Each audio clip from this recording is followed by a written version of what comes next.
Yippee-ki-yay, motherfucker. Frankly, my dear, I don't give a damn. All right, Mr. DeMille, I'm ready for my close-up. Dodge this. And welcome back, you beautiful sons of guns and gals. This is the Holy Moment Podcast, a podcast where we watch films with you, discuss the moments that work, the moments that don't, and of course, we discuss the moments that reflect truth in unexpected ways. Today, I am your host, Nathaniel Lirio. I do some editing. I open up the old Premiere, I click on some things, I delete some things. I got a few shortcuts on my keyboard, so I'm a professional editor. And I am here with Jeffrey. Jeffrey, tell us your credentials of how you're a professional actor. Yes, so I have acted in one feature film, ultra low budget, called The Good People of Orphan Ridge, directed by our wonderful professor, Matthew Fisher. Go check it out on Amazon Prime. I'm the guy that's chasing people with a scythe, let's just say that.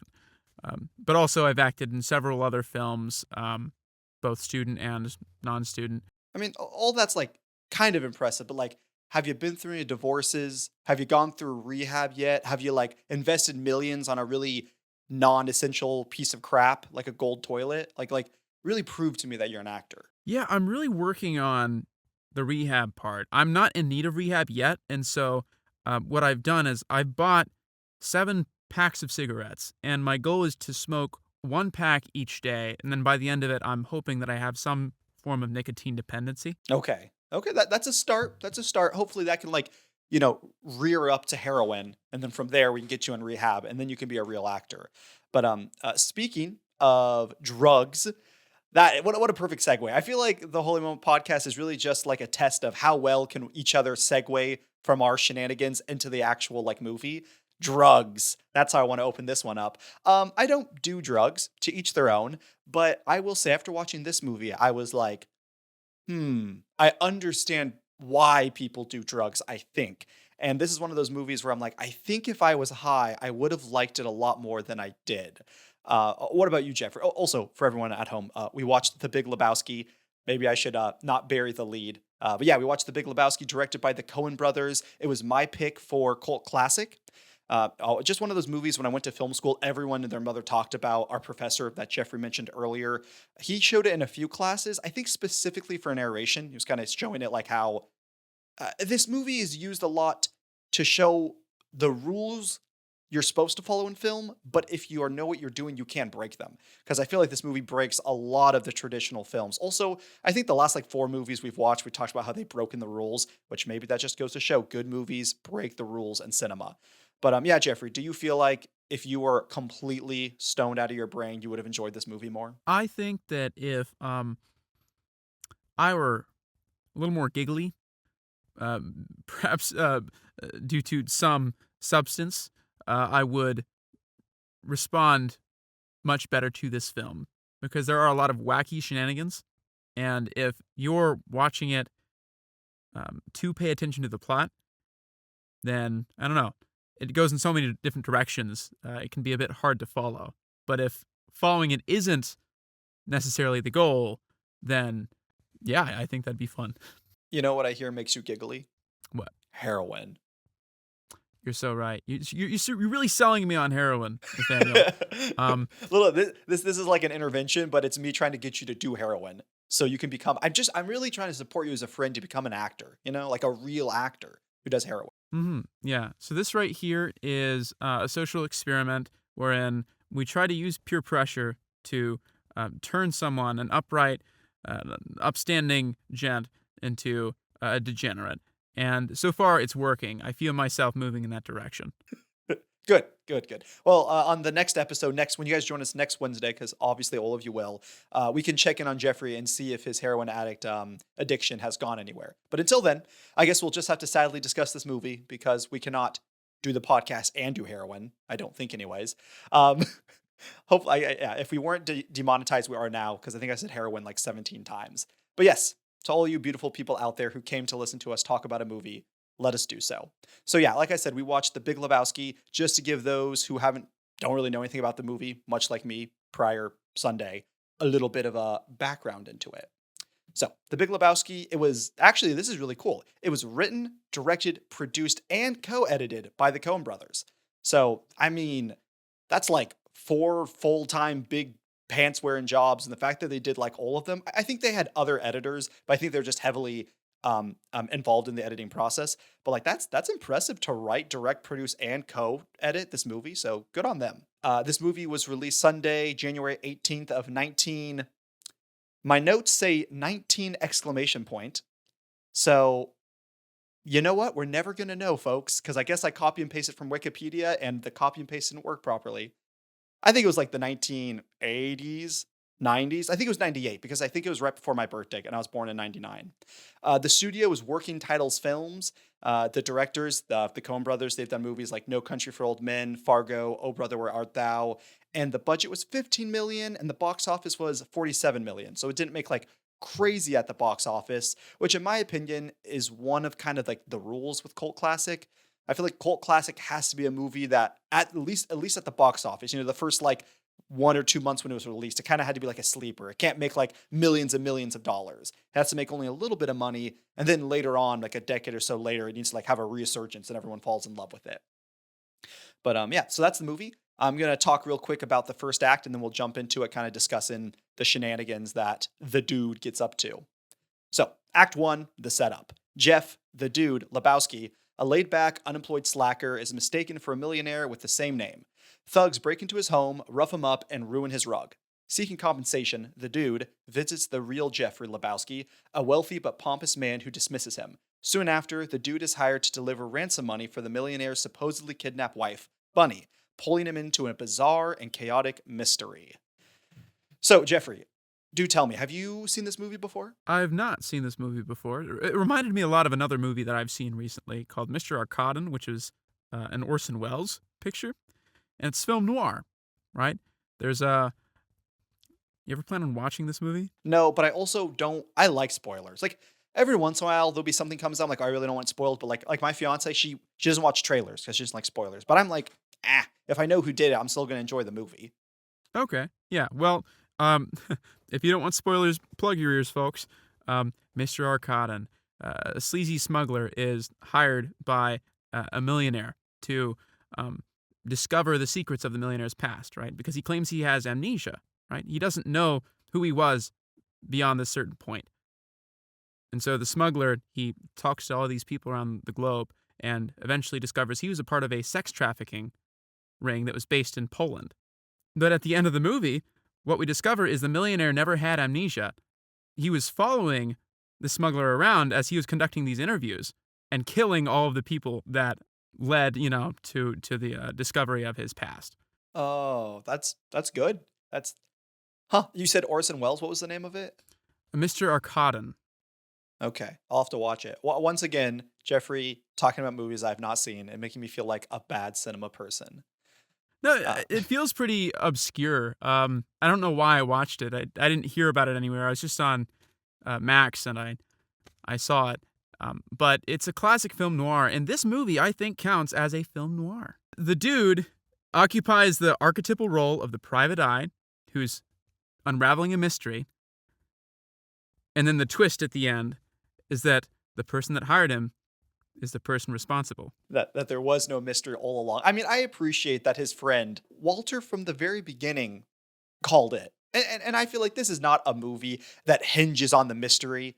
This isn't a Christopher Nolan movie of like, what's going to happen? My mind's going to be blown. I feel like that wasn't the point of the movie. I mean, that wasn't even really the climax of the movie. But I appreciate that Walter was so steadfast, being like, yep, Bunny kidnapped herself. What a piece of garbage whore. Also, quoting Walter, that I'm not making that general statement, but I appreciate that Walter, the whole movie was like, yeah, it's so obvious that, she kidnapped herself clearly, even though that's not even also what happened.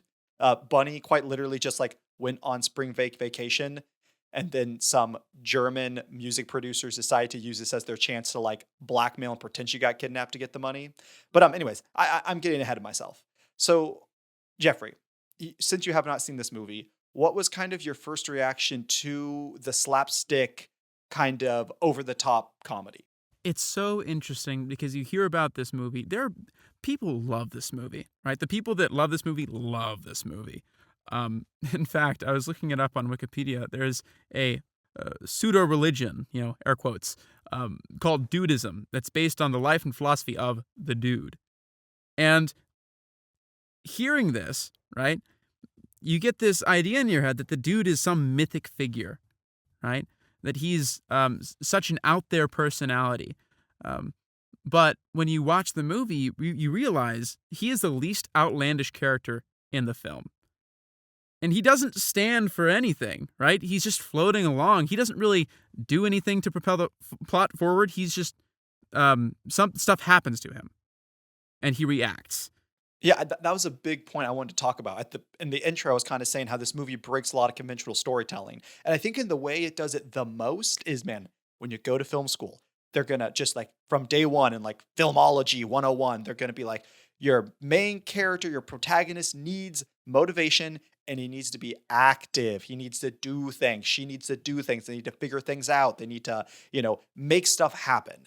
And this movie, the dude felt like he was actively trying to leave the plot the entire time, which is just like something you're not supposed to. He just was like, I don't want any of this. I really just want to like smoke my weed, look at my rug because it pulls the room together, and go bowling. And I really, really like that about him. It made him a very likable character. And also, I'm not just a little bit. I don't like comedies. I'm not. I know that kind of paints a broad stroke. I'm not saying there's no good comedies out there. There are good comedies, but I think in general, American comedies are mostly like witty dialogue with people kind of riffing off each other, and they're usually pretty lackluster. I think this movie did comedy better than most, for sure. But in general, I'm just not a big comedy person. But I really liked the dude's character within the comedy world. Because like you said, Jeffrey, it is a completely over-the-top world filled with like German music producers who are trying to kill you, porn stars who are trying to get their money back. And it's just a whole list of shenanigans. And the dude is the most chill, reasonable person. He's literally just trying to live his life. And I love that kind of flipping of the script, of taking our character who's supposed to be very active and making him the most unactive person, but the world around him forces him to be active into this like adventure. He's forced into the hero's journey, not of his own will, and he never gets with it. Like Frodo, he didn't necessarily want to go throw the ring into Mount Doom, but once he goes on the journey, he's like, yeah, this is what I'm doing. This is my purpose. The dude never was like, yeah, this is my purpose. I can't wait to go find this money and save this woman. He was just like, I don't want to be here. Someone give me a white Russian, please. Yeah, he's the dude at point A and he's the dude at point Z, right? He's just a dude. He wants to be so uninvolved with everything, but everyone keeps involving him. 100%. Did you like that aspect? Did it work for you? Or did you ever find it frustrating that he was so unactive? No, because again, it was entertaining to watch this person so desperately not want to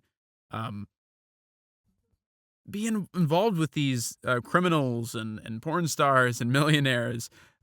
And as you said, every time he tries to turn away from the action, he gets pulled back into the action. And I like that Walter is such a provocateur, right? How did they become friends? I have no idea, because they're so different, right? One's like, I don't know, man, let's just let people live their lives. And the other's like, I will sip here and drink this coffee, and I will curse like a sailor in this family-owned restaurant, and you cannot stop me because I know my rights, and I fought in Nam, Yeah, the type of dude that will pull a gun on you and say, if you don't agree with me, Yeah, you stepped over the line, and that's against league policy. Oh, who do you more relate to? Are you more of the dude, or are you more of gun-toting Walter? Man, of the two, I'd have to say I'm more the dude. But I don't know if I'm particularly like either of them. There's Donnie, right?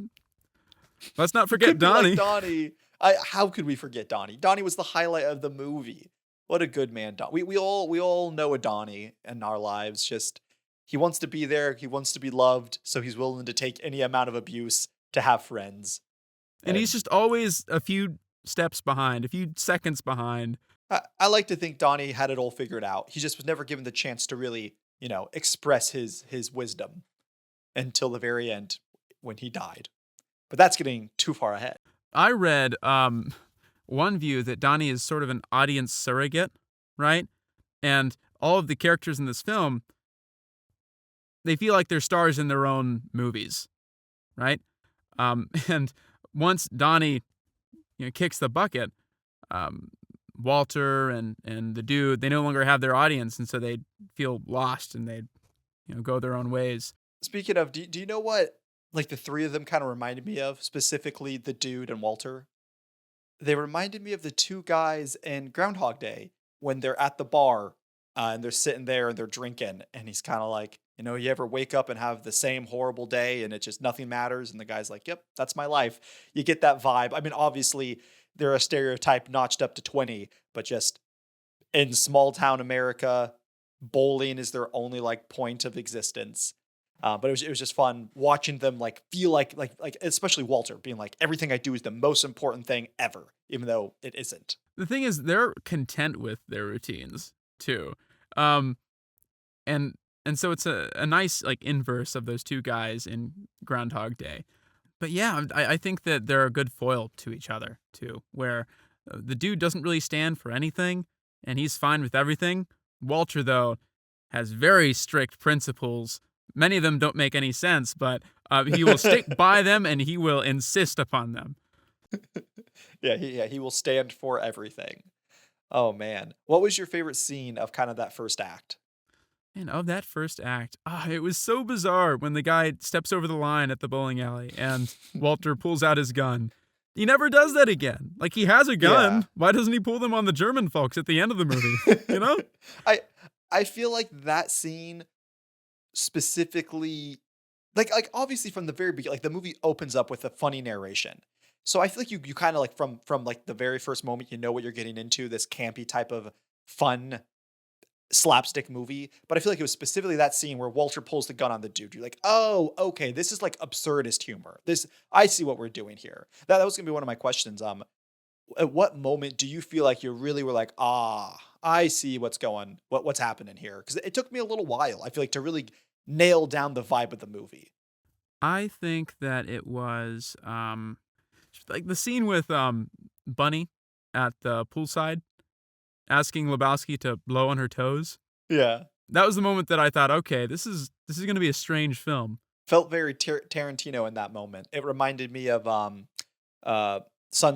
Upon a Time in Hollywood, where our main character was in the car with the hippie, and she like puts her feet on like the dashboard, and there's like a foot shot, and there's also talk of sexual promiscuity with a mouth and a male genitalia. So that just scene reminded me of each other. I really enjoyed how the dude interacted with everything, because everything was so over the top, and you kept waiting for the dude to like kind of freak out and be as absurd as the world was acting, but he was always just like so chill. He was always like pretty, like he was always just like a nice guy who just didn't want to be hurt and just wanted to mind his own business.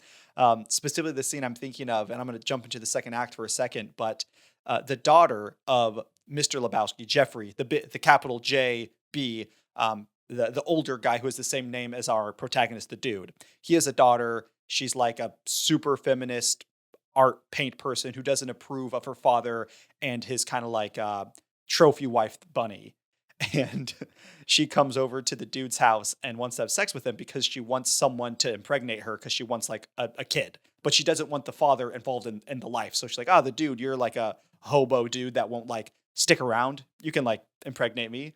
But I love when she like walks in and she just like drops off her like robe and she's like naked. And it's just so crazy because like this wasn't set up. We didn't think at all that this was gonna, like, they didn't have any romantic interest. But I love just like the dude's reaction is like, hey, that's my bathrobe. Like that really hit me of just like, he's never like reacting how you think he's gonna react. And he's always just like how a guy, it's just like how anyone would just react in that moment. Not like super over the top, just like, why are you wearing my bathrobe? What are you doing? Which I really enjoy. Even in that opening scene where his home is being raided by these complete strangers, he's being beaten up. Yeah. He's still very nonchalant about it. He does not respond with fear. Like, he gets hurt, but afterwards they're like, hey, what's this? And he's like, oh, surely you've never played golf then, which I thought was a fun moment. But Yeah, and that's why I didn't, because that scene, should maybe tip you off to kind of knowing the vibe you're going to get into. But because it was like the first thing that happened, like the dude goes home and two intruders break into his house and beat the crap out of him and almost drown him in the toilet. So, and he just acted so nonchalantly. I was like, oh, is he like a super badass spy who like has gone through torture training and he just another Tuesday for the dude?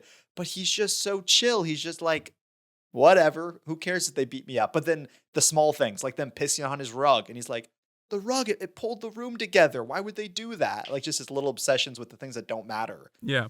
was really fun. He just was a really refreshing take on the pot smoking hipster pacifist type character. Because I don't normally find that it's not like a relatable character to me. It's not a super funny character to me. But he was just like a breath of fresh air because again, in a world that was so stupid and sometimes frustrating over the top, he responded how I feel like maybe not how the average layman person would respond because he's so chill, but he responded in like believable ways that made me actually be like, oh, I like you. A lot of these other characters in movies suck, but I like you. I think the difference is other movies make the joke that he is a pothead, right? But this is a flesh and blood character who just so happens to be a pothead. And they don't really make many jokes about his smoking marijuana, right? The humor, the comedy comes from everything that happens to this guy. Yeah, I think it's a really good subversion of the genre. So I definitely have to give it to the Coen brothers on that. With that being said, I usually like to ask this a little earlier in the podcast, but like, yeah, what were your overall takeaways? Like, was this like a good time? Did you like it? Are you a fan of comedies? I don't know if I've ever asked you that before. Like, I'm not a big fan. Do you like them? So yeah, what was your just takeaway in general of The Big Lebowski? I don't usually go out of my way to watch comedies. I think I enjoy them.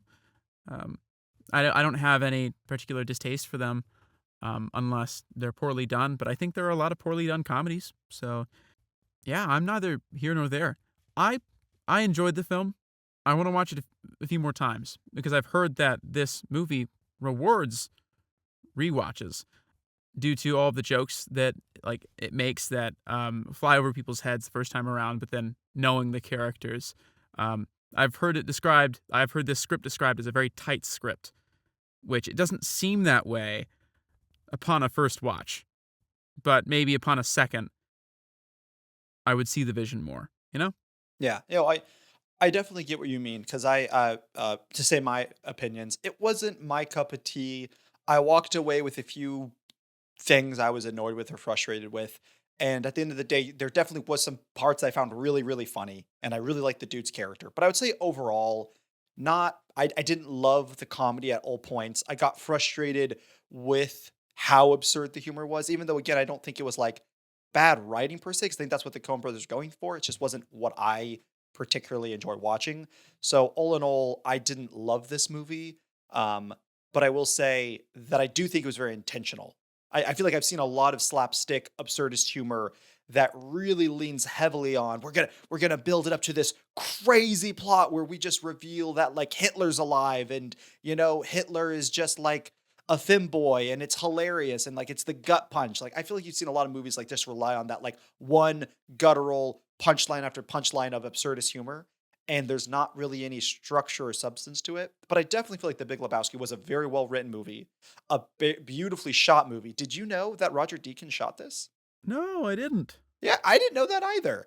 It definitely goes. Speaking of last week's episode, our biases of humans. Go watch the 12 Angry Men episode. But I'm not gonna lie, I didn't have a positive or negative opinion about the cinematography. I didn't really think about it. The minute I saw that Roger Deakins did it, I was like, clearly it was the most beautifully shot movie ever. So I was like, okay, Nathaniel, you're probably just being a little bit of a jack off and just be like, oh, Roger Deakins, he's the best. I really do like Roger Deakins' work though, and I will say, after seeing that, I did go look up a few stills and scenes, and I was like, oh, this was actually very well shot. All that to say, even though it's not my cup of tea, it is very obvious that this wasn't a half-assed, shambled, put together absurdist. Let's just make everything the butt of a joke and make it so absurd that like any dude will find it funny.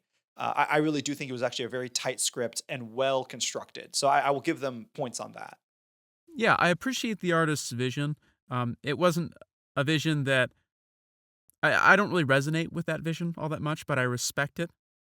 and I can tell that it was very well executed. It's one of those movies that you watch and it makes you excited because you're like, "Ah, I don't want to say I could make this. I'm not trying to water down the Coen brothers' work. I think like $15 million went into this movie. I don't have $15 million.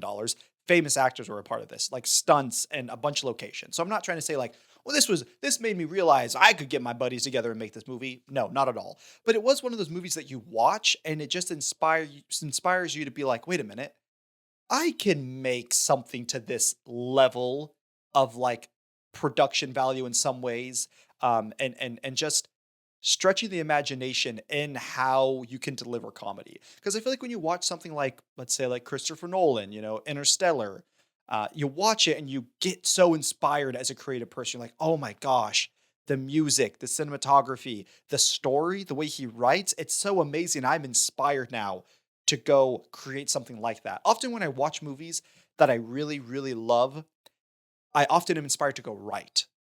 This movie didn't inspire me to go write, it inspired me to go create. It's one of those things that just makes you feel like, hey, like just get a camera, pick it up, and go film something. It doesn't have to be perfect. It doesn't have to be the best. You don't have to win some award. Go make something with your friends. It kind of has that like homegrown run and gun guerrilla vibe that I really do appreciate in my films sometimes. Uh, can you relate to that at all or no? I can relate to that. No, I can relate to that because the locations weren't super bizarre, and the characters are characters that we see every day. No, they're not. Hold on. Oh, Just like erase the where past are you 15 seeing seconds. Walter every day? I hang out with like the strangest people apparently. Um, no, I think it's a very creative film, and I Mhm. think that I see where you're coming from in that it inspires me to. If I have a wacky idea, I should put pen to paper and make that wacky idea a reality. I shouldn't dismiss it because it's too strange. Or I do have a great appreciation for the classic like story structure, though. Um, I don't know if I would make a film quite like this film. Yeah, yeah. I also probably would never make a film quite like this. It just inspires me to go just pick up a camera and create something. Speaking of, I'm going to throw it out to our audience. We wait till like the end to be like, well, hey, audience, email us at theholymomentpodcast@gmail.com. Also, guys, Jeffrey last week threatened you all. He said he's going to find you and kill you if you don't reach out to us. And I hate to say it, no one's emailed us this week. So it sounds like either Jeffrey's not a man of his word or Jeffrey's now a murderer. And that's a little awkward to be hosting a podcast with a murderer. So, Jeffrey, which one is it? Um, I have been informed by my lawyer that let's just say I know my rights and I don't have to say a word. So Mm. Well, hopefully you get not 12 angry men accusing you or on your juror when you go to trial. But all that to be said, what I wanted to bring up was because my next question was going to be if this movie did inspire you to this idea of like kind of scrappy filmmaking, go out, get a camera, go film some friends at a location. So I'll ask you, Jeffrey, but also ask our audience at home. Any friends out there, any filmmakers, any people in kind of that creative space?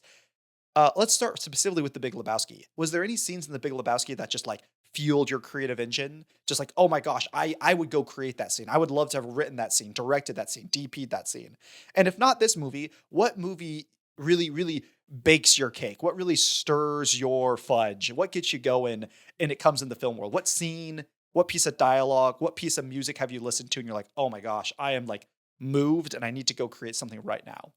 With that being said, for me, that scene in The Big Lebowski was I love unique locations. Like it's cool, like in sci-fi and action movies when we go to different planets and we get the crazy CGI and all that. Like all that stuff is cool, but nothing gets me going like a movie like anything like 1990s or 1980s to 1990s. That nice contrasty, saturated look, that grainy, like everything has just a little bit of grain and smudge to it. And then they're in like a grocery store. They're in like a convenience store. This one, the bowling alley. I loved everything shot in the bowling alley. It was beautiful. It was such a vibe. I would very often, I'm just like, man, I need to get together with friends and just shoot a scene. We don't need to turn it into a short film. We don't need to give it to a competition. We just got to shoot it to shoot it. And I would love to just get together and like shoot in a bowling alley for an afternoon and just like create great dialogue. Was there a scene like that for you, Jeffrey, in this movie? Thinking back on the bowling alley scenes, no, those were done very well. I loved seeing the bowlers release the balls one after the other. Uh, there's a certain rhythm to it that was very artful. That opening shot of the grocery store, I thought, was really nice. It just is very aesthetic, and I think I love when film does that, where it inspires you to look at the world around you with new eyes, right? And realize, hey, beauty is everywhere. Beauty is in this grocery store, right? Beauty is in this closet that I'm in, right? Surrounded by foam and disparate patterns that keep the sound from bouncing too much.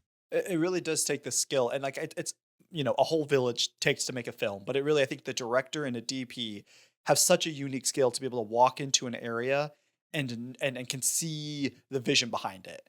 Because I don't know, let's be honest, like if we were in that bowling alley, I'm sure anyone who's ever made a film or like likes film has been in a physical location, be like, oh, this would be great in a movie. But I think it takes a really special person and a really talented person to be in the most humdrum of locations, or just a location that doesn't really spark any creative energy, and they see it in a different light. And like, how can I make this boring convenience store into something beautiful and very cinematic? I think that is a real talent of DPs and directors, and again, other people too. Like your production designers and all that. But specifically, I think those two positions really have to have an eye for that. You know what? I think that all of the disparate personalities that were so distinct, but they played off of each other in such fun ways, that inspired me. That inspired me. I'm a character guy, and especially as an actor. I love it when characters have palpable chemistry and they're so distinct from one another and they carry themselves very differently. And so just that dynamic between Donnie and Walter and the dude was very inspiring to me. Yeah. That's a good point. It's interesting how different creative people get inspired by different things, which it definitely makes sense you as an actor getting inspired by that. I think the cool thing, and not like any like, oh, one role is better than the other, but I think a cool thing about a director, you're getting inspired by everything. It's a location, it's a little bit of music, it's the acting, it's the shirt someone's wearing, it's the lighting.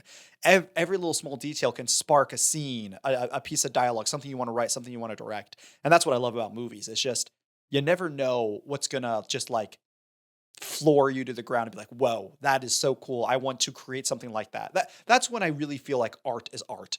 When as I'm not like the biggest artist in the world. I'm like sometimes I'm a very I think left sided, right? Is right side of the brain the side that's like math and stuff? I can never I remember. I forget. I You also know what? forget. We're gonna say it's the right side. If we're not, too bad. I can be a very right side minded person. I love my spreadsheets. I love like the technicality and the detail orientated and the organization of editing. I love like counting things. But so all I'm trying to say is like I'm not like I'm like not like the classic starving artist. Like every single thing I see is art and like that. But what I do love is whether it's music, movies, reading, poem, paintings. Every once in a while, I'll just like be interacting with a specific piece of art medium, and it just moves me in a way that I'm like, I desperately want to create. I don't want to replicate this. I just desperately want to make something. And I think that's when I really, really know I found something amazing. It happens very often with music, but it can happen with anything. Like anything that is art that has been created. I feel like I have had a moment where I'm like, wow, a human made this, and that's amazing. Now I want to go make something. Anyway, sorry, not to get off on a big old rabbit hole, but No, it's a Jeffrey, good what rabbit was the hole. last? Yeah, it is a good rabbit hole to chase. What was the last thing in life that you watched? No, that you experienced. What was the last piece of art that you experienced that left you like, I want to create? I was watching Citizen Kane with the editor and cinematographer for a short film that I've been working on last night, and um, something that struck me about that film is how long the shots were and how well composed the shots were, such that we didn't have to be constantly cutting between coverage. We were seeing both actors' performance in real time, and that really impressed me because it made the performance feel more real.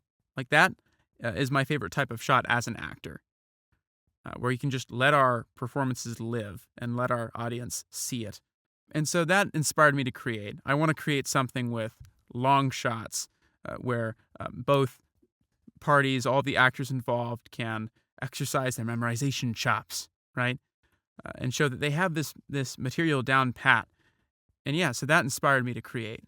It's no wonder that your holy moment from the last episode of 12 Angry Men was that final climactic scene of jury number 3 breaking down and then kind of reverting his vote.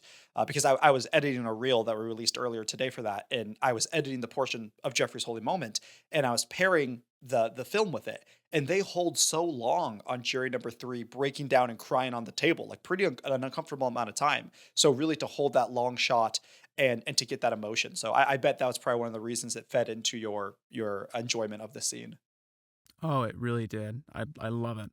Because it can be so hard, right? When directors are having you repeat the same action and showcase the same intense bit of emotion over and over and over again. And that's just a part of the job, right? I don't resent the fact that we do that in film, but I love it when we can allow the actors to build into a moment. Yeah, no, for sure. And it takes great acting and it takes great directing to be able to pull off that chemistry between a director and an actor. But speaking of, I'm going to read off now the second act because I think we've thoroughly gone over kind of that first act and everything. But let's talk about the second act. And while I read this, Jeffrey, tell me, be thinking about, formulate in your brain hole what your favorite performance in the second act is and why. So, last time we talked about the first act, we've left off on a cliffhanger. Bunny was kidnapped. And the Big Lebowski, who I'm going to, Jeffrey, capital B, the Big Lebowski, the older guy, the cripple guy, is like, hey, the dude, these people kidnapped my beloved wife. You're like super chill and easygoing. Can you go take this ransom money of $1 million and give it to the kidnappers? And the dude, who has no money to pay for rent and no money to pay for his drugs, is like, yeah, because Jeffrey agrees to pay him also, like, I think $25,000 if he does this. So he's like, it'll be easy. Give the money to them. They'll give the wife back. Bing, bang, boom. We all go home for dinner. Of course, as many things in life goes wrong, the best friend gets involved. Walter. Walter sees this as an opportunity to make some money. And he's like, dude, Bunny's obviously faking it. Let's give them fake money. We keep the real money. And then when Bunny gets like tired of like pretending to get kidnapped, she'll go back to Jeffrey, the husband, and all will be good. So this leads to a series of events where basically they horribly handle the handoff of the money and a bunch of things go awry. And basically the dude's life gets turned upside down because he thinks he accidentally didn't give away the money to the kidnappers, but also his car gets stolen. So he thinks where the real $1 million was in a briefcase is now stolen from someone else. So a bunch of people all over town start coming towards the dude and be like, we know you have this $1 million. We know you're secretly playing everyone. We know your plan is for fools. So now he basically gets pulled into this big conspiracy and lies and webs that he is just desperately trying to escape so he can go lay on his floor, listen to music, and smoke weed. But unfortunately, he cannot. And so now he is just drugged, beaten up, and left more confused than he ever was. So in this whole kind of middle act where really crap starts hitting the fan and all these different characters from around town start accusing him of things, what was your favorite performance or interaction out of all of that? Here's what I'll say. I've never seen John Goodman act in live action, if I'm going to be completely honest with you. This is my first time seeing the voice of Sully from Monsters, Inc. and Pacha from Emperor's New Groove. And it was so fascinating to watch this character that I've associated with my childhood. And he's just so vulgar and violent and angry. And so he was definitely very fun to watch. The thing is, every character in this movie, every actor is playing a character, right? Or almost a caricature, except for the dude, right? The dude seems like the only real person.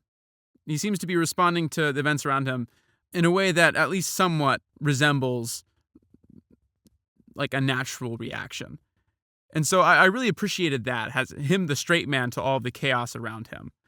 I think favorite performance overall, if I'm thinking seriously, would be the dude. I don't know the actor's name, but John Goodman is a close second with just how wild he gets. And their chemistry is really fun to watch. Yeah, the actor is Jeff Bridges. Jeff Jeff Bridges Bridges. plays the dude. Yeah, I appreciate how even the dude throughout the movie starts to realize, like, why the heck am I friends with you? Like you said, Jeffrey, they're just the complete opposite of people. And he kind of realizes that, like, please stop talking to me. You've never once helped me. You've only actually been very selfish, very rude, very mean, and you're, as the dude would say, harshing on my vibes as I'm just trying to chill here. So it's also funny that it is Walter that just drags the dude all the way through the second act. Just every skirmish they get into, every altercation, just it feels like it's because Walter's making some dumb, petty decision. I feel like one of my favorite scenes in the entire movie was, so like I set up earlier, after they butcher the handoff of the money, it obviously ends with Walter being like, we should go play bowling. Let's go play bowling. So they go and bowl. I love that. I love after just like the craziest things happen, they go and bowl. And also we've discussed like everyone else is kind of a caricature, so you could scoop it up, scotch it up. What is the word I'm looking for? Ham it up. Ham it up? No, like when you take everything and you can. There's a phrase, but it is avoiding my brain hole. So anyways, but you could just say that like them all going bowling is just because it's such like an overtop absurdist humor. But like we said, the dude is such a real character that I actually believe him when he gets really stressed and when all these horrible things happen to him, when he's beaten up, drugged. He just is like, I just want to go play bowling. That's all I've been trying to do this whole movie. So they go play bowling. And then when they leave the house or they leave the bowling rink, they see his car was stolen. And the $1 million is in the car. And this leads to an awesome scene where they track down the kid that stole the car. It's some like 13-year-old delinquent kid. And they go to the house to interrogate the kid. And Walter shows up. He's all dressed up in a suit. He has like a briefcase and he pulls out of the briefcase, like in an evidence baggie, the piece of homework they found in the car, tying the kid to the car who stole it. And he's like, we know it was you. This is you. Like, just fess up. And the kid, I don't even think he says anything. I don't think he has lines. I think he just sits there and like stone walls them, like not saying anything, not doing anything. And I love watching or not Walter's, but John Goodman's performance as he goes from this like trying to like hold himself together, like I'm a policeman, I'm an investigator, I'm a good man here, and then he just like loses his shit and starts screaming at the kid, and then goes out of the house and starts destroying the Corvette, which they thought the kid bought with the money, but they find out it is actually just the neighbor's Corvette. And that was one of my favorite scenes I think in the entire movie. That was like one of those scenes that I actually found really funny. And specifically, I wrote down 2 quotes from that scene. It was Walter yelling at the kid. Kid's name is Larry. He's like, look, Larry, do you know about Vietnam? And then he also says, Larry, you're killing your father. And I just thought both of those were so funny. Just because also the dad has like a disease. He's in the back of the living room and like this big tube type thing. And he's like, you're the reason your father's dying right now because you're not answering our questions. And I just thought those 2 moments were really funny. The thing I love about Walter is he's a man of extremes. So he's willing to do the most illegal things, but then he also cares a lot about certain laws that you wouldn't think he would care about, right? The fact that they have a marmot and you're not allowed to domesticate a ferret or a possum or whatever it was that the Germans had domesticated. He's like, that's illegal, right? And when she says the police are here, Larry's mother, he's like, well, actually, I didn't want to give the impression that I'm a police officer. In fact, I would like it if you did not intimate I was a police officer. Thinking that makes me think, okay, I don't want to get in trouble with the law because if they know that I'm impersonating a policeman, but then he goes out and he destroys that car. So crazy extremes. You don't really. Yeah, he doesn't have like, he's just like from one extreme to another. And I love just how he's always yelling at people like, do you know about Vietnam? This has to do with Vietnam. And then at the end of the movie, when the dude just breaks down, he's like, nothing has to do with Vietnam. None of this has to do with Vietnam. He also like gives me vibes of like the type of person that never even fought in Vietnam and just like says he did because he has nothing else going on in his life. Yeah. I see that. No, yeah. I love his, but, no, the Shabbat rule and, him very faithfully observing the Sabbath, the Jewish Sabbath, because it was what his ex-wife was, and they've been divorced for 5 years, but he still very strongly abides by the principles that I guess have become genuine for him. This violent, angry person, but on Shabbat, he's not going to do anything that he feels breaks with that tradition. So Yeah, no, that was also one of my favorite like ongoing jokes of he's just like I can't believe they like put the league on Saturday. I can't do it on Saturday because of the Shabbat. Yeah, I really enjoyed that. What did both of us kind of talking that maybe absurdist humor isn't quite our favorite thing, and I think we both agreed that maybe some of the humor in this movie didn't hit for us. We talked a lot about the scenes that did hit as far as the humor goes. Again, really, really enjoyed a lot of this humor. What was some of the humor or scenes that just like didn't work for you? it's hard for me to pinpoint specific instances. I think because of the chaos of the film, it sometimes felt like the pacing wasn't what I would have preferred. I don't want to say it's off because I think that it was very intentional. And again, people say that this is a very tight script, but sometimes it felt, and I think this is the point, that nothing really mattered, right? But that also doesn't make sense because everything that happened was consequential. But at the end of the day, this whole string of events happened because of a misunderstanding, and there is no rhyme or reason as to why the dude was involved with all these shenanigans, other than he just happened to be in the right place at the right time. Other than Walter. Yeah. Yeah. I, what was your probably one of the more iconic scenes from The Big Lebowski? The whole he gets brought to the porn star producer, and then he gets drugged, and he goes on like a crazy like acid trip dream sequence. Did that work for you? Because that's probably one of the more iconic scenes, but also it's probably the most weird scene. I mean, Yeah. it's like super out there as far as like what they did. I mean, even for the movie being more kind of crazy weird, this one was like straight on like acid trip type of shenanigans. What did that like fit in well for the movie, or did that feel like it took you out of it? I think all of the dream sequences took me out of it on some level. I don't think that they're unnecessary per se. I don't know. I feel like some of them didn't really propel the plot forward. But was that the intention? Probably not. I will say his attraction to Maud Lebowski seemed implied in that dream because, the title card of the porn that was the context, the setting of this dream, it was starring the dude and Maud Lebowski. And then it culminates in him approaching her and them sort of doing a dance and bowling together. All of a sudden, the German guys, the nihilists, the Nazis, or what have you, come with their big shears. See, I guess it did have a purpose, but I don't know. I don't think it really resonated with me.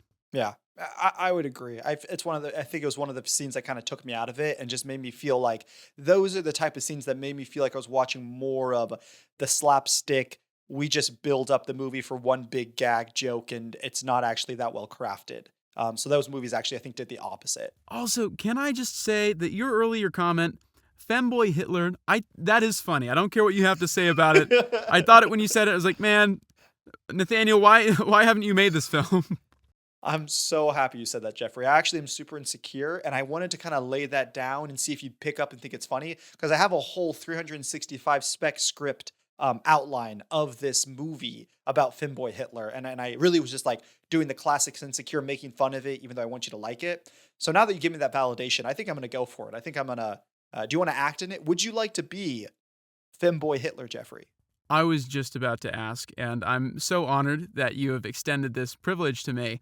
Man, because I just think I do it so well, Okay, right here, live as you can get on a pre-recorded podcast. Give me your best Finboy Hitler impersonation. Let's see here. Okay, all right. Oh yeah, I am femboy Hitler. Please peg me in the ass, please. Oh yes, I love it. So good. Do you like my extensions? I don't know. I was waiting to see where it went. Wow, you really brought to life a character that has been just so near and dear to my heart for so long. So all of you fans out there of the Holy Moment podcast, stick around. In a few years, we're going to produce this movie, Femboy Hitler, The Reckoning. This is the version of history where Hitler did go to art school.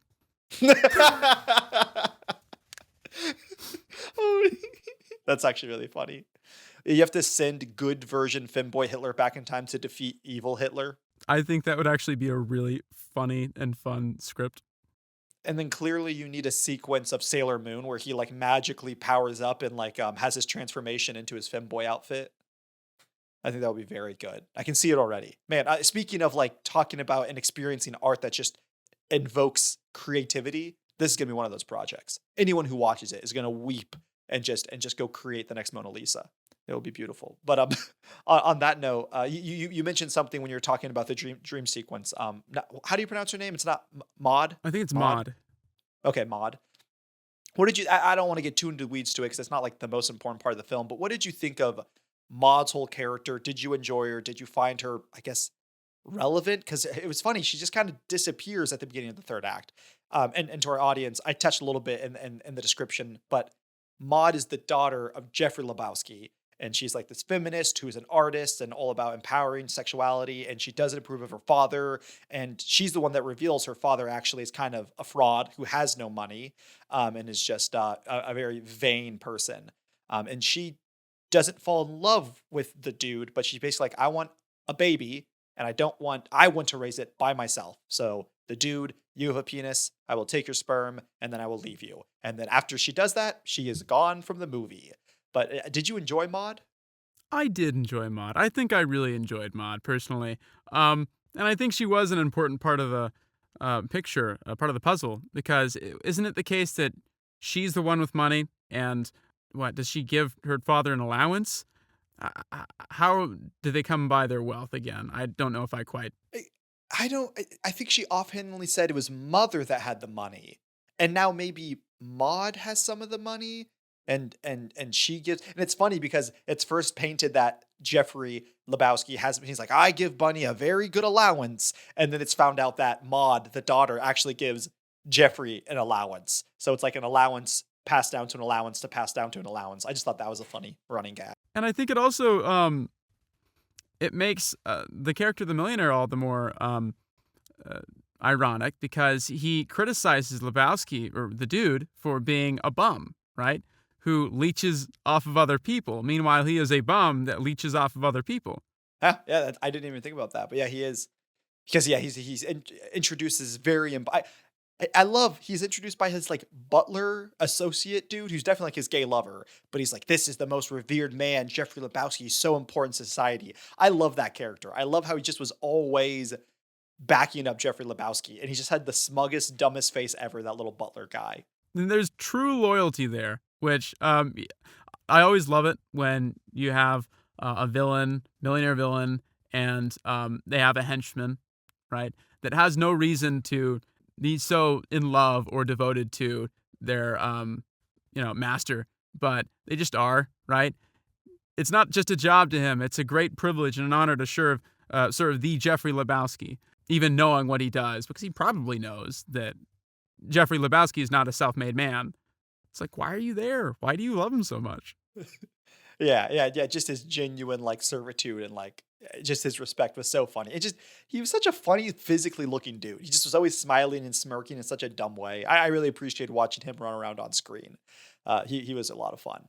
But I think that brings us into the third and final act in the climax. Basically, the dude figures out that Jeffrey Lebowski has no money and that he faked the kidnapping of his wife to pretend to take money out of the charity to, we got to use the money from the charity to save my wife. But in actuality, he's just going to keep the $1 million.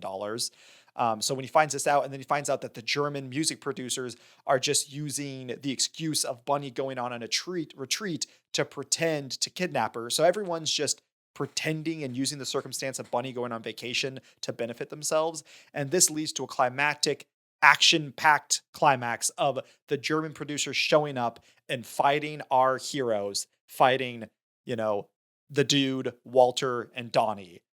What did you think of that fight sequence? Did it work for you? Did it again, that was probably the second most kind of crazy, absurd, pull you out of the moment type of scene. Cause they're throwing bowling balls at each other. One of them has a sword for no real reason.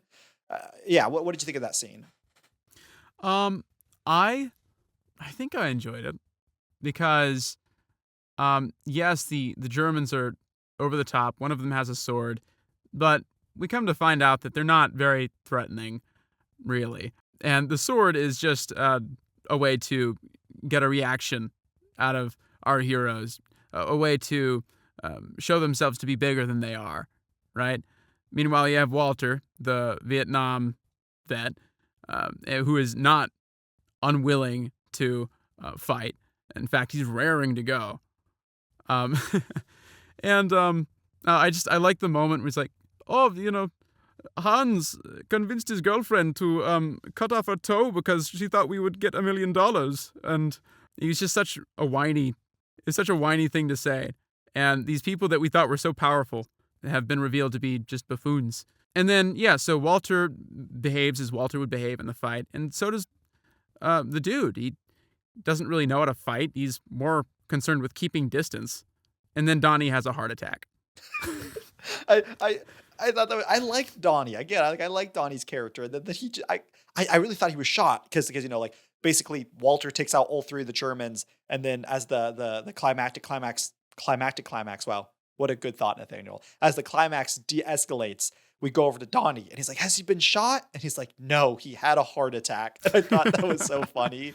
And at the very end of the movie, when they're at like the morgue getting his like body back, and they're like, "Oh, we don't want to pay $120 for a urn," and they just go get a Folgers like can of like coffee and put him in that. That was pretty funny. I enjoyed that. Yeah, and I love that they weren't close enough to Donnie to know what his actual wishes were for his burial, but Donnie just didn't have anyone else.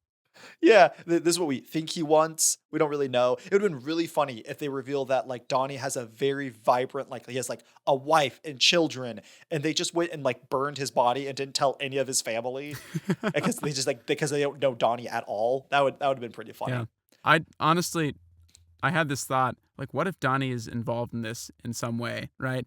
I also had the thought. Yep. My thinking wasn't that he was a co-conspirator with anyone else.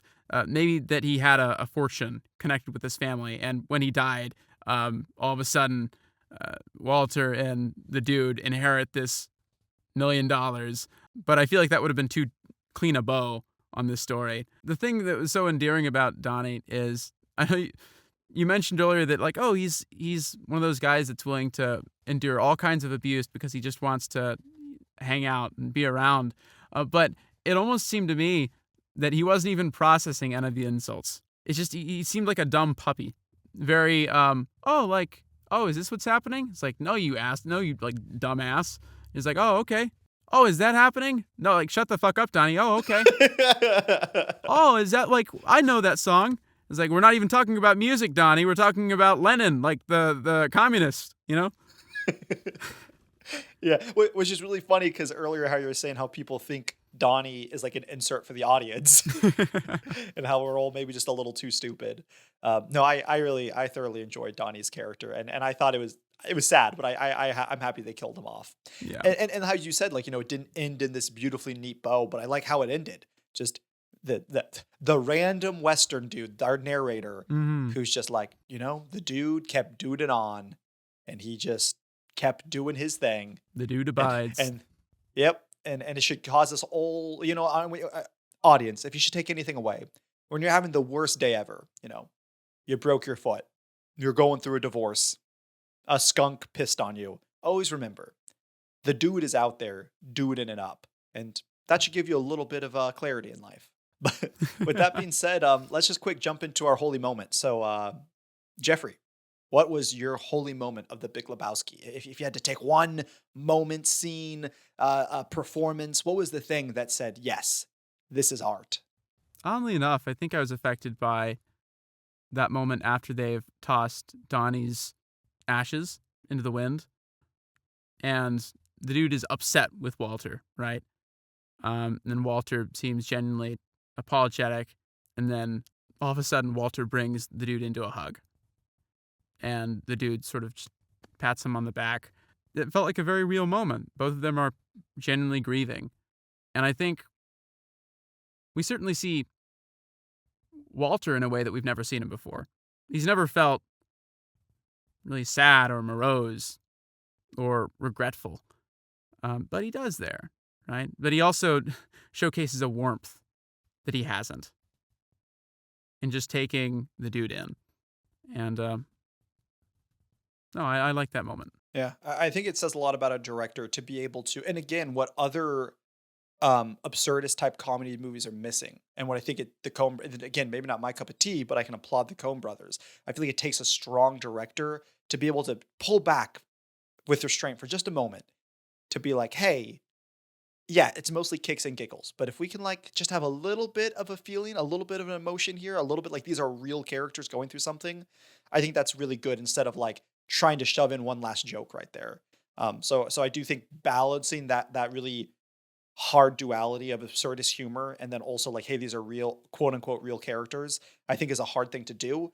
And so to get that actual emotional payoff was impressive that the Coen brothers could do that. Because I also did feel like, oh, whoa, yeah, that hug, that somber moment of he has nothing left. He has no more anger, no more Vietnam jokes, no more pushing the blame on someone else like Walter loves to do. He's just sad, and they easily could have just not done that. And I thought that was a good move on the Coen Yeah, brothers. it shows that there's a reason that they're friends. They care about each other. Yeah. Yeah. Yes. That's a good one. I struggled to find a holy moment with this one because again, we've been talking for the past hour, and I've been having a great time, and I've been saying really positive things. But you'll see in a moment with my actual rating of the movie, I don't actually have a ton of like. I'm gonna hone in on this one thing because I really loved it. So I'm gonna say two kind of things, but neither of them like stuck out to me. It took me a while to figure them out. I would say just the character of the dude. Just we talked a lot about it earlier on, so let's keep this brief. I would have probably hated this movie. This probably would have gone down as a movie I really, really despise. I'm also the type of movie watcher. The more, and it makes sense, like the more bad you do, the more you're gonna hate it. But I really am the type of person like the moment you cross a certain threshold, just one too many things, and I just get pissed off, and then I'm just gonna start hating the movie no matter what they do. And I feel like if the dude was the classic pothead, like I also kept thinking about. Have you ever seen the movie Pineapple Express? No. I watched it so long ago. I can't even really remember the plot, but I think vaguely it's stoner head gets involved in some crazy shenanigans. But if they had done like a character like the dude, like in Pineapple Express, where he's just the butt of the joke is that he does drugs and that he's dumb, I think I would have hated this movie. But the fact that he was like we said again, the only realistic character in the entire film, the only one not freaking out and just doing insane things, made him actually really enjoyable to watch with the contrast of everything else going on in the movie. So that's probably my holy moment. But also in talking, I really enjoyed the fact that this movie did inspire a certain amount of scrappy, creative. I want to pick up a camera and just film something. I don't care if it looks good. I don't care if it is good. I just want to pick up a camera. And I think that's a big merit to a movie or any art if it can have that kind of resonance in you. So those are my two holy moments. But speaking of not ranking the movie very high, we got to do our rankings. And we are still stuck on the concept of 1 through 5. One day will the Holy Moment podcast have a better ranking system? Maybe. I don't know. But Jeffrey, 1 through 5 on the Big Lebowski. What are you giving it and why? Yeah, it's so interesting. I realized after the fact that we did not do the rating for the last episode. And then Did we not? we didn't. And in retrospect, I was thinking, I think I'm fine with that. I think I'm fine. But in this case, I would say 2.5 to a 3. That might surprise some people, but I don't know. I didn't resonate with the movie as much as I was expecting, as much as I would have liked. So Yeah. Yeah, I'm like a 2 to a 2.5.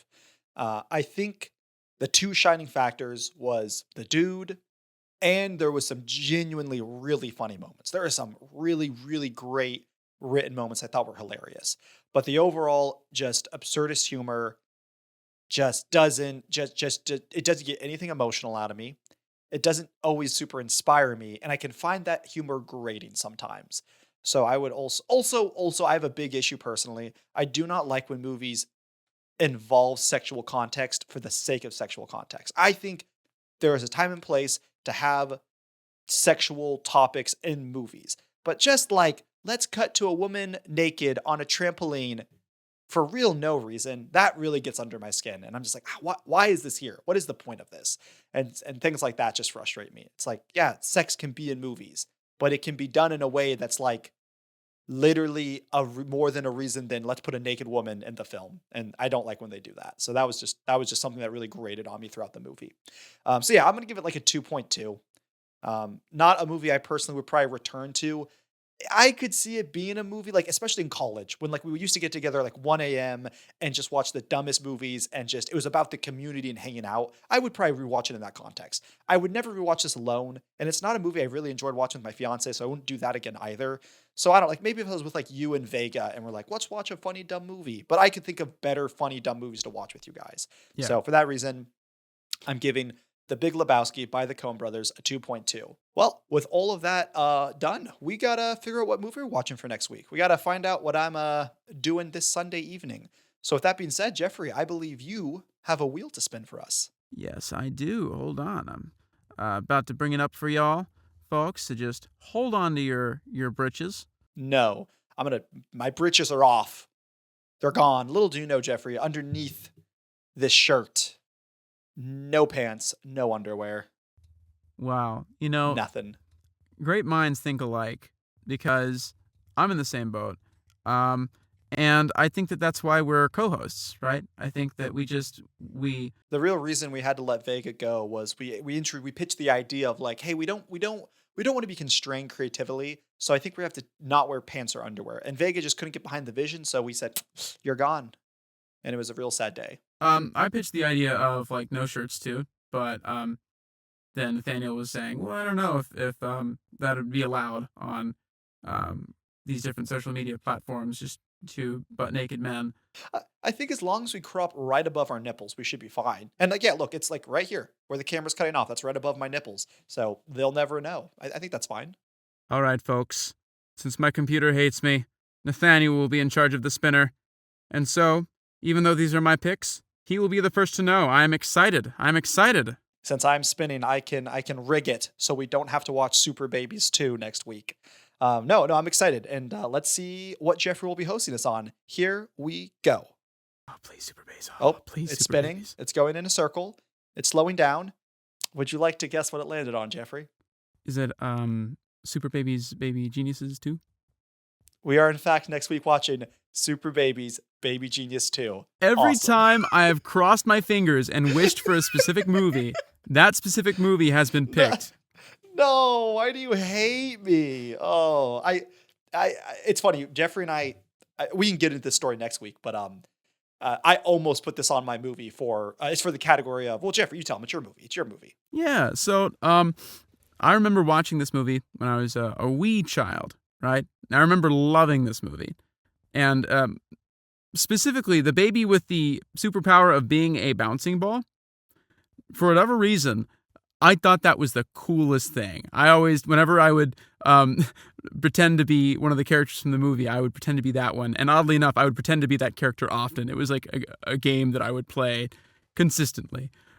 So That's hilarious. It's funny because I almost did the exact same thing because this is for the Rotten Tomato or Nasty Ass Tomato, so it has like a 5% on Rotten Tomatoes. I put this movie in as my option. I put it on the wheel, and then I thought, no, I can't make myself, Jeffrey, my dear friend, and let alone you guys, the audience, watch this movie. It's too horrible. It's too horrible. So I took it off for you guys, only to find out the next day that Jeffrey had put it on, and we didn't know. Like, he didn't know I had put it on. I didn't know he put it on, and so you see what kind of host you're dealing with. Jeffrey hates you guys, threatens you. Is going to make you guys watch Baby Genius 2. Going to make me watch Baby Genius 2. No, I'm very excited, but we'll have to find out next week to see if my sanity resides. The Big Lebowski is a movie I'd get high to. Baby Genius 2 is a movie I would like drink to. Make sure I don't remember anything. Yeah, so once more, a quick reminder, folks, for every episode that passes that we don't get mail from you, one of you will die. And guys, we only have like 13 listeners, so be weary. If we were like a big podcast and had thousands and thousands, yeah, you could take your risks. But there's like 13 of you guys. I don't want to see you die. Send us an email. You're playing Russian roulette, folks. Yeah, don't be the deer hunter. You can reach out at us. Let's give them the correct email so they don't die by our ineptness. You can reach us at theholymomentpodcast@gmail.com. Tell us you hate us. Tell us you love movies.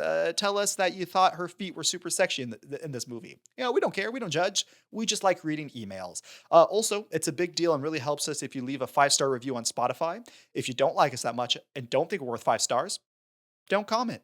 That would be wonderful. And again, we post reels on TikTok, Instagram, and YouTube. Little funny things of Jeffrey saying stuff about Hitler, me saying things about Nazi pigeons, really good content. But once again, this is Jeffrey, and this is The Holy Moment Podcast. beautiful. See you guys next week.